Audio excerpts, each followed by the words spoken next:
বাংলাদেশ সহ পুরো বিশ্বকে নাড়া দিয়েছিল ১১ বছর আগে সাভারের রানা প্লাজা ধসের ভয়ঙ্কর ঘটনা। ২৪ এপ্রিলের ওই ঘটনায় আহত নিহত পরিবার তো আছেই, এখনো অসংখ্য লোকের চোখে লেগে আছে বাঁচার জন্য চাপা পড়া মানুষের নিদারুণ আর্তনাদ। ১১৩৬ জন নিহতের ওই মর্মান্তিক ঘটনায় জীবিত উদ্ধার করা হয়েছিল ২৪৩৮ জনকে। উদ্ধার কাজে সার্বিক তদারকির দায়িত্বে ছিল সেনাবাহিনীর ৯ম পদাতিক ডিভিশন, যার প্রধান ছিলেন সাভারের জেনারেল অফিসার কমান্ডিং বা জিওসি তৎকালীন মেজর জেনারেল চৌধুরী হাসান সরোয়ার্দী।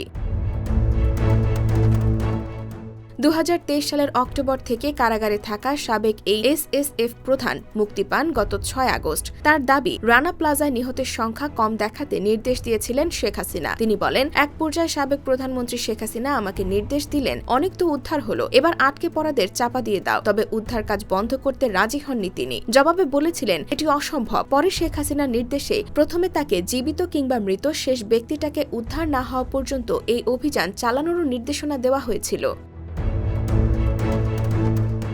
এছাড়া রানা প্লাজা থেকে ১৭ দিন পর জীবিত উদ্ধার হন রেশমা। আলোচিত ঘটনা সম্পর্কে সন্দেহ রয়েছে অনেকেরই। এ বিষয়ে তিনি বলেন, রেশমাকে উদ্ধারের পর অনেক কথা হয়েছে, সংসদে এটা নিয়ে প্রতিবাদও হয়েছে। অনেক মিডিয়া, টেলিভিশন আমার এবং রেশমার কাছ থেকেও ইন্টারভিউ নিয়েছিল, কিন্তু পরে সেসব কেউ প্রচার করেনি বলেও মন্তব্য করেন তিনি।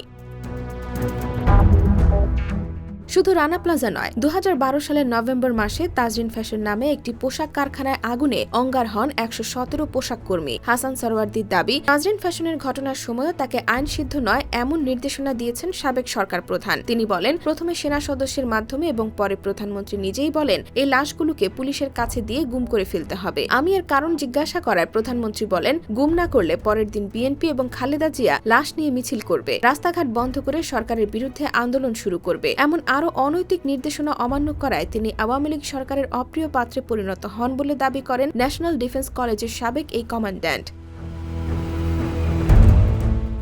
IBTV USA, new York.